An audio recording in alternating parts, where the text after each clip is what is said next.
Hello there, my name is Caitlin Smith. Before jumping into the rest of the presentation, I'm going to do as it says and start with myself.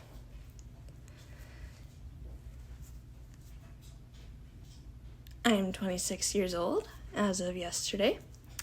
I'm from a small rural town called Roblin, Manitoba, which is about 4.5 hours away from Winnipeg. And I currently live with my partner Travis and 3 troublemakers, Nibbles, Giuseppe, and Poppy, who are my 3 orange cats. A couple of other things about me that kind of became intertwined with some of the personal reasons behind this inquiry project are that I am a person who lives with both chronic and mental illness.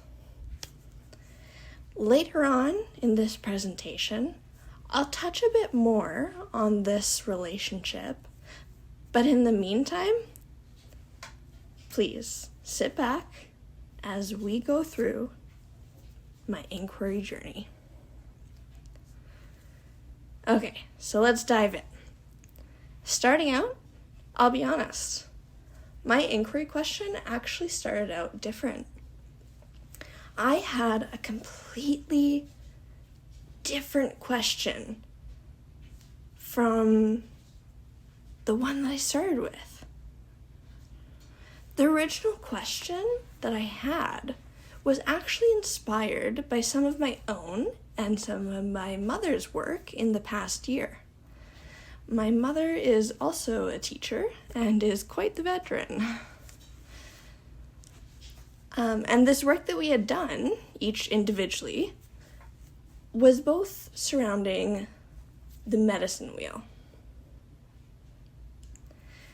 The original inquiry question that I had started with, that was inspired by past medicine wheel work, was, how can I adjust my teaching practices to work towards a goal of decolonizing mathematics instruction while still making maths meaningful and meeting curricular outcomes?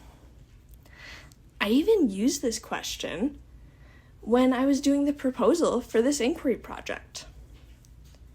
However, as time went on and some observations were made and conversations were had in my practicum class, and I started to see certain attitudes and hear certain things,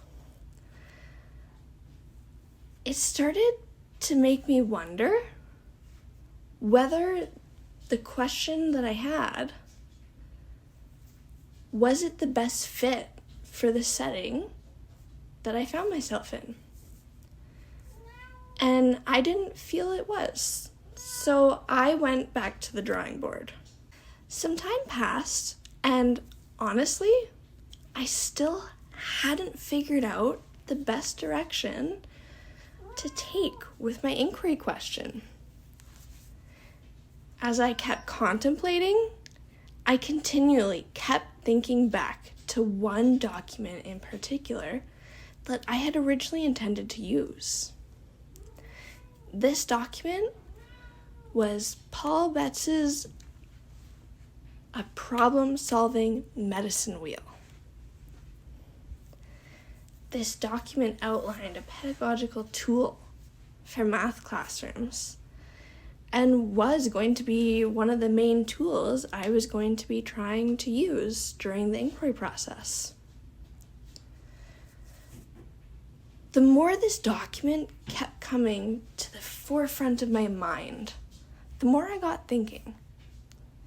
And at some point, I realized I can still use some of these ideas behind this medicine wheel problem-solving style.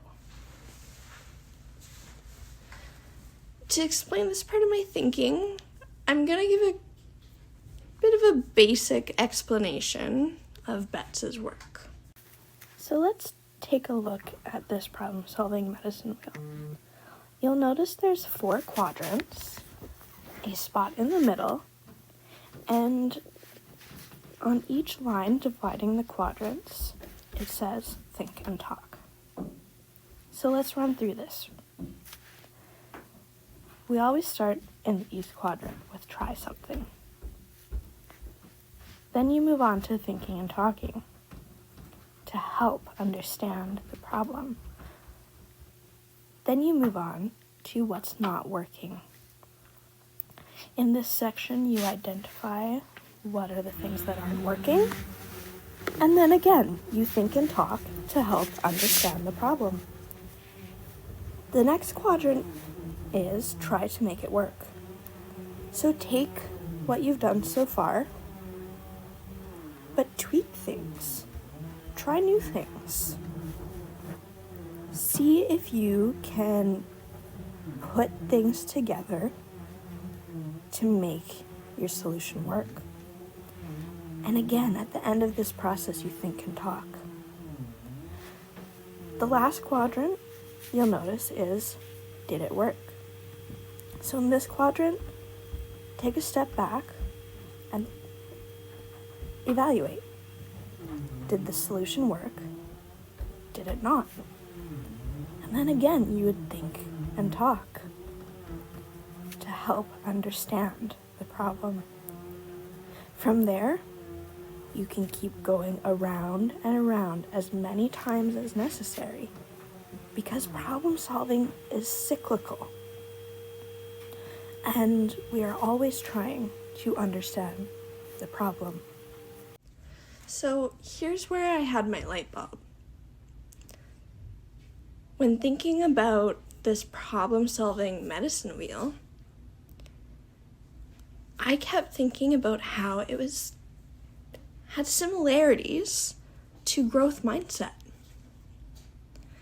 The question I then posed to myself was, would an inquiry question based around growth mindset be a better fit for my situation?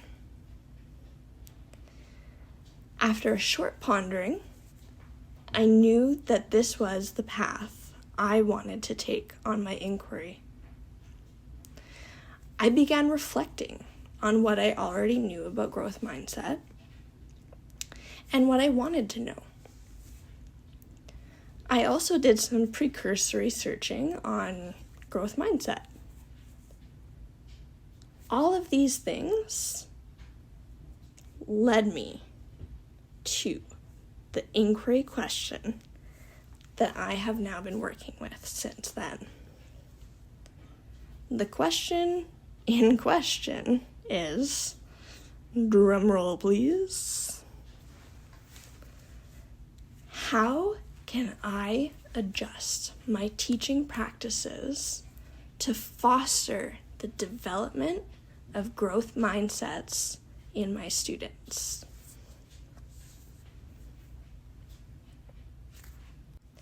Now, as we go along the journey of this inquiry, there are some themes that I will be identifying along the way.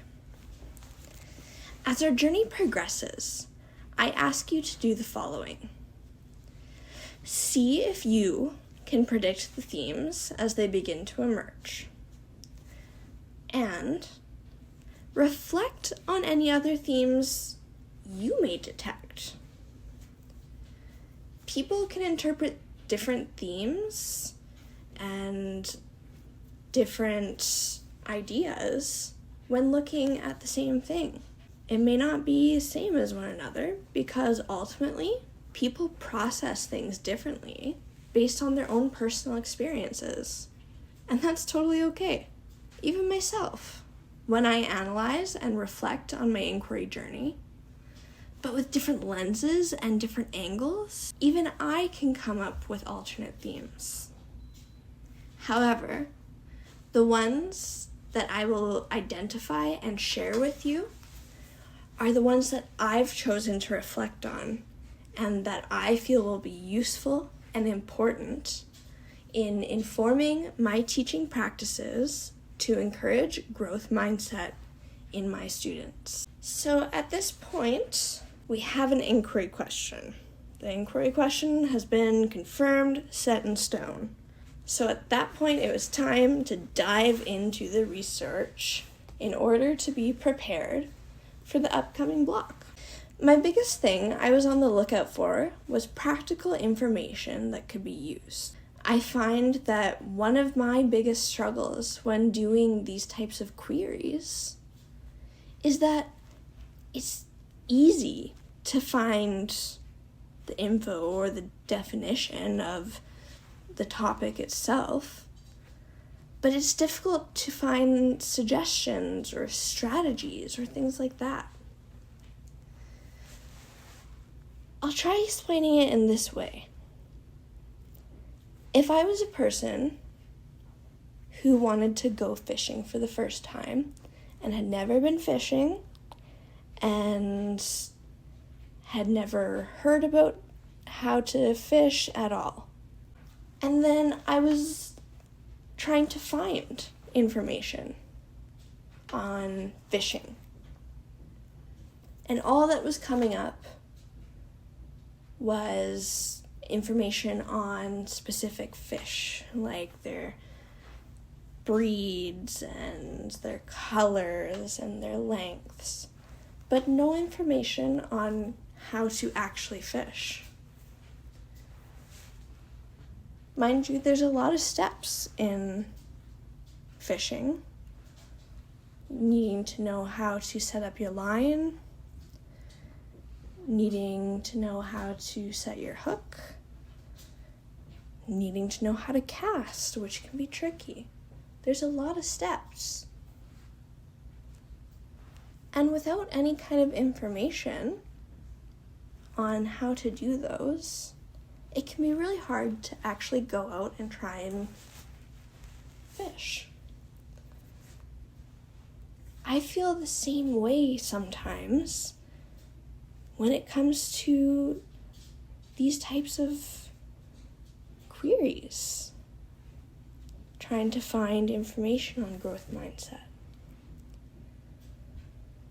So in this specific case, I found myself inundated with information on what growth mindset is and why it's important to have in school, but little to no information on the actual implementation or suggestions for things to try doing in the class. I tried adjusting my search query again, and something else popped up that was interesting.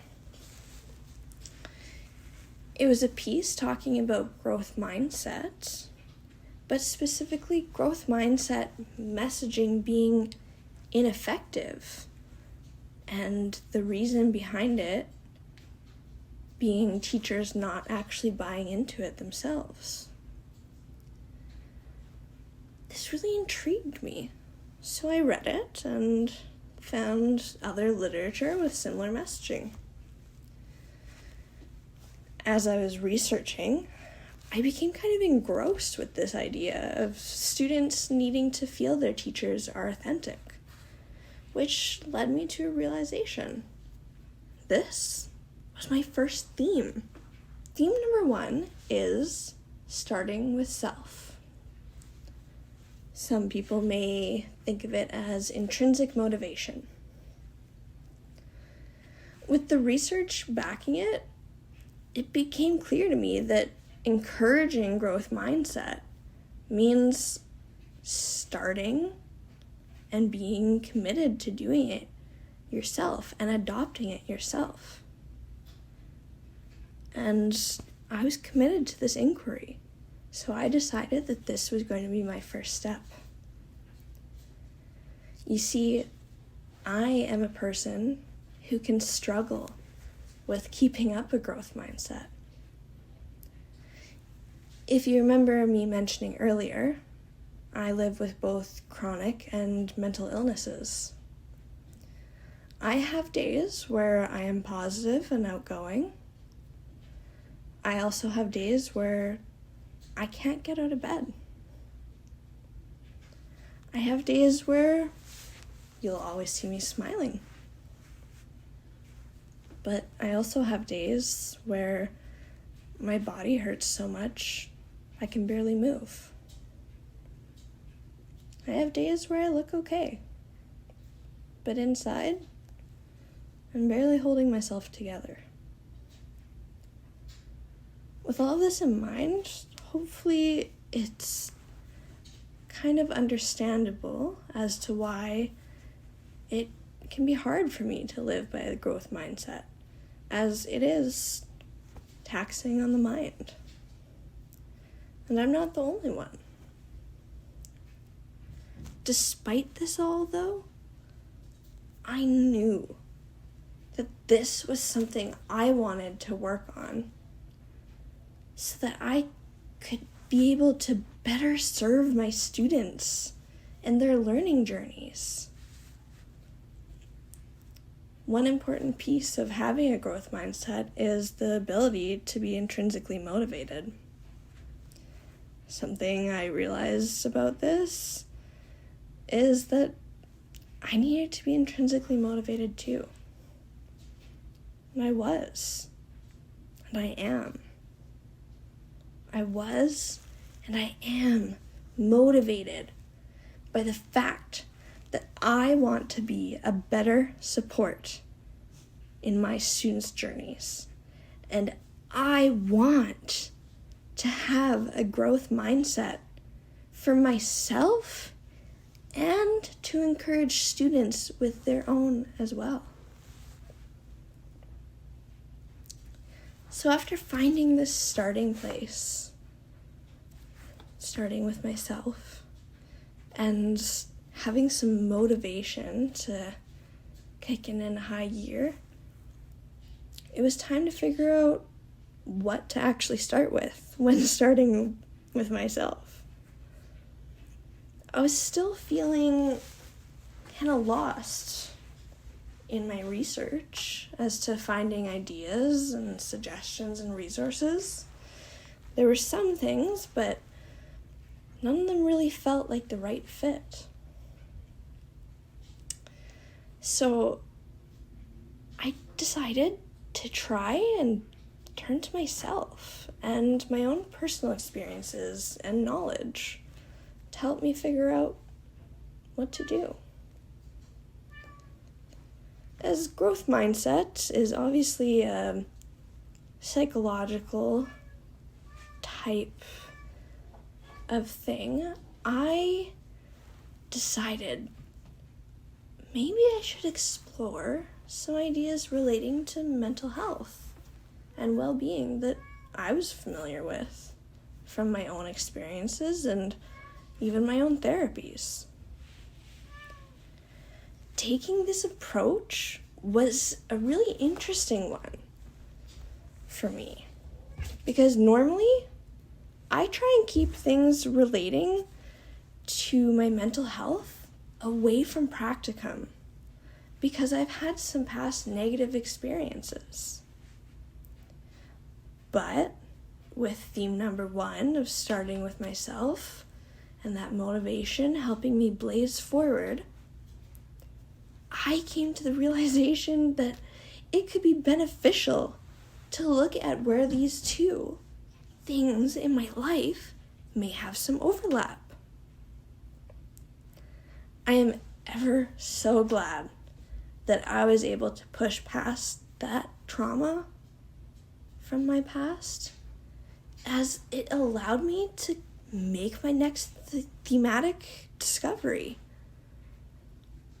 Through bringing these two parts of my life together, it sparked a memory of knowledge about habit building. When trying to build new habits, one thing I've found to be helpful is to try not to dive in too fast and to do too much all at once. First, start small. And then after you've become comfortable with one step, then add in another, and so on. this leads me right to our theme, which is start slow, then grow. So after using these experiences from my own life to determine an actionable step, it was time to start putting things together. At this point, I knew I was starting with myself and my mindset, and I knew that I was going to be starting slow. A big part of living with a growth mindset is knowing about and using what I call the power of yet. The power of yet is simple, but powerful. We all have doubts and negative thoughts about ourselves and abilities from time to time. It's a completely normal thing. However, while it is something we all experience, we all cope with it in different ways. Some people aren't bothered by it. Other people, like me, can really struggle when having these types of negative thoughts about ourselves. And we can get stuck on them and go through negative spirals. This is where using the power of yet can come into play. When we add the word yet to a statement of negativity, it can transform it from being negative to being encouraging. When we say something like, I can't do this, it's negative. We get down on ourselves and our abilities. But if we add yet to the end and instead say, I can't do this yet, it goes from being a pessimistic self-view to one with optimism. This statement allows a person to remind themselves that just because they don't know something yet, it doesn't mean that they won't forever. Again, speaking from personal experience, it truly can change your outlook when you use this. I started this inquiry out by trying to remind myself of this and to use it. I started slow by using Post-it notes in my own apartment, reminding me to use yet. And as yet started becoming more and more used in my vocabulary, it became easier and easier to add it onto statements without even thinking. It was at this point I knew that I had been going slow enough for it to stick. So it was time for some more growing. My next steps included beginning to use yet in the classroom, as well as adding some more layers on the personal side. In the classroom, I started to emphasize yet. Whenever I heard a student saying a negative thing about themselves or their abilities, I would tack on a yet to their statement, if it fit. It's an interesting thing about introducing this into my practices in the classroom, because growth mindset isn't completely new to my students. There's a growth mindset acrostic in our classroom, and I've seen their classroom teacher talk about the importance of having a growth mindset when learning. You might be thinking, Caitlin, how are you doing an inquiry question asking about encouraging growth mindset when there already are things in place? However, while it may seem this way to you, I'd like to challenge that thought. From what I've seen in the class, The acrostic has been there since the beginning of the year without a full explanation to the students of what it was. There's been a few brief conversations about having growth mindsets, and I've noticed a lot of fixed mindsets in students in the classroom. These are also some of the things that made me think that this inquiry question would work well in this setting.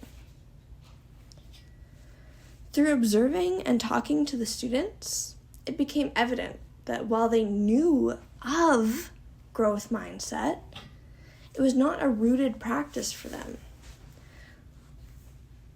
That, incorporated with the fact that this inquiry is for my growth in teaching practices, it has made for a really meaningful experience. Anyways, let's get back to the actual implementation. So far, we determined the inquiry question, identified theme number 1 of starting with self, and then also theme number 2 of starting slow, then grow. We've also talked about how I began to use yet myself and then transferred it to the classroom. The next thing I wanted to explore was, how does all of this make me feel? And in turn, what do my students feel? I really began trying to reflect in the moment on how I felt when taking actions, such as using yet. Trying to really let myself sit with my feelings and acknowledge them gave me some personal insight on the matter. Over time, I noticed that when using a growth mindset, it can sometimes feel uncomfortable, but that this discomfort is sometimes necessary for that growth to occur. That takes me to theme 3, which I've been calling mandatory discomfort. It's pretty much like how it sounds. Sometimes you have to deal with some discomfort in order for growth to happen. Saying that even just kind of gives me an icky feeling. I mean, who would ever want to be willingly uncomfortable, right? But as true as that is, the other truth in the matter is that sitting with our discomfort can be healing and powerful. Back on the mental health side of my experiences for a second here. Have you ever heard of exposure therapy? Exposure therapy is all about sitting with your discomfort and your fear for as long as you can tolerate it, and repeatedly doing that until you no longer feel that discomfort or it's reduced. An example could be the following. Someone was scared of getting in a vehicle after having a bad car crash. They may refuse to even be a passenger. With exposure therapy, they could start as slow as they needed, but they would do something like sit in a car, not go anywhere, just sit. And for some people, that would make them really uncomfortable after being through such a traumatic event. So they would just sit, and they would do it as long as they could tolerate it. And then the next time, they would sit in it again. But this time, they'd try and sit longer. And you repeatedly do that. And then you can add in more steps, like sitting in the driver's seat. But this is how exposure therapy works. And referring back to what I said earlier about how sometimes people get stuck on negative thoughts, like not being able to do something, this can actually help. When we sit and acknowledge our discomfort without judgment, it eventually allows us to move past it and lets us grow. This kind of tool can also be helpful in developing a growth mindset because you're open to taking those steps and you're open to sitting with that discomfort so that you can grow. So now that we've identified another theme, let's progress through the classroom journey as well.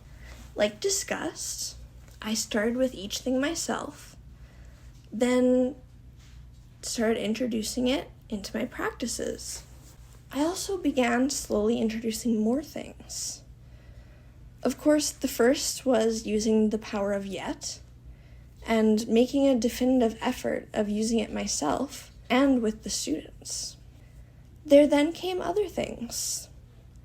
Positive affirmations, such as, I can do hard things. Modeling coping strategies, like deep breathing, using humor in a situation, sensory toys and fidgets to help deal with that overwhelming frustration. This leads us right into another theme. Theme number 4 is everyone needs support. This is so important. We as individuals can only hold on to so many things before we must lean on support or eventually break. While I was going through my personal mindset journey and exploring things before introducing them in the classroom, I wasn't necessarily doing it alone. When I was trying to engage in growth mindset behaviors and was feeling that discomfort or needed reminders to use things like yet or other coping strategies, I had people in my life to help me with that, like my wonderful partner Travis. This helped me to grow and even bloom in places where I may not have been as successful on my own without the support offered. We all need support sometimes, and it's not something to be ashamed of or feel guilty about. Instead, we should celebrate asking for help and using supports in the name of growth. If you'll draw your attention to the vine animation for a moment that's been going in the background, I'd like to reflect on it. As the vine has grown, it began to run out of room at the bottom, and it was stuck. It couldn't go anywhere. You may have noticed something appear, and that was the trellis. The trellis has offered the vine support in its growth. The vine now uses the trellis and grows further than it could have without the support. This works the same way for us and our students. Everyone needs support from time to time to aid in their growth journey. With that wrapping up theme number 4, it means we're getting close to where I am presently. So let's take another moment to just recap on what's happened so far. I found research showing increase of student performance and growth mindset beliefs when Believe Teacher also lives by it. I identified themes of starting with self, start slow then grow. I used the power of yet and affirmations and modeled and encouraged coping strategies. Not long ago, I pointed out an analogy between a theme and the vine illustration. And I'd like you to consider another analogy or two. To start, let's think about theme 2, which is start slow, then grow. When I am talking about this analogy in reference to this theme of starting slow and then grow to the vine animation, you'll notice, hopefully you'll have noticed that the vine started growing exceptionally slowly. And even those flowers that you started to see, they appeared really slow. Slow isn't necessarily a bad thing. And things like nature can teach us those kinds of lessons. Starting slow then grow is just like how this animation has been going. The other thing that can be represented by the animation is mandatory discomfort. This one, you may be thinking, I don't know about that, but it does work. In this case, the vine endures things like bad weather, dry soil, harsh conditions. It may get too much sun, it may not get enough sun. But when it's able to get past those uncomfortable phases, it keeps growing, and it's able to grow. Just like we are able to grow too, if we allow ourselves to sit with that discomfort and move past it. Of course, theme number 4 was just described. Everyone needs support. That's in reference to the trellis. Now, adding our last theme in, our last theme is continuous growth. You may have noticed that the vine has not stopped growing and evolving this entire time. This is how I have chosen to represent continuous growth. Have I learned everything possible from my inquiry question? Of course not. I intend to take everything I have learned so far and to utilize it, but not just stop wondering and thinking and reflecting and doing.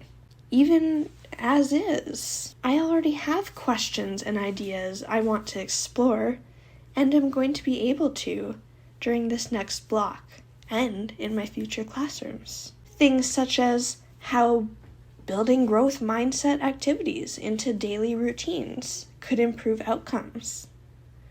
Exploring efficacy of direct versus indirect growth mindset support strategies, and more. I'm sure many of you have heard the term before, lifelong learners. This term is a big part of the growth mindset philosophy. I am a lifelong learner for myself and for my students, because I know from research and my inquiry that it does make an impact on my students. One more thing, referring back to this vine, is reflecting back to theme number 1, which is start with yourself. If that seed had never been planted for this vine to grow from, nothing would exist. Same is true when it comes to life. You have to start with yourself. Okay, we're in the home stretch. So let's break this down. My inquiry question was, how can I adjust my teaching practices to encourage growth mindset in my students? I started with research that was suggesting to me that students are more likely to use and live by growth mindsets if they believe that their teacher is living by the same messaging that they're putting out. In the classroom, I implemented a variety of strategies, such as the power of yet, using coping strategies like breathing and humor, both modeling and encouraging their use with students. I also did positive affirmations with students and other things in this category.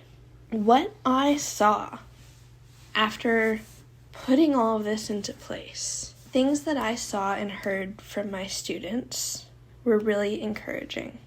It started slow as theme number 2 suggests, but in a powerful way. A handful of students started using the tools I was implementing with a period of delay after implementation. I had students specifically say to me that the positive affirmation I put out before them on a test helped them do better. I had students who normally get very frustrated during certain classes over time start to use some of these strategies that I was teaching. Frankly, did it fix everything and all the fixed mindsets in the classroom? No, of course not. But have I been able to see a measurable improvement? Yes. And when I see these things, I can't help but be so proud of my students and of myself. My biggest hope for my students is for them to even take one thing from all of this. And if that one thing helps them, even a small amount, then I'll count that as a success. What I've learned from this is so much.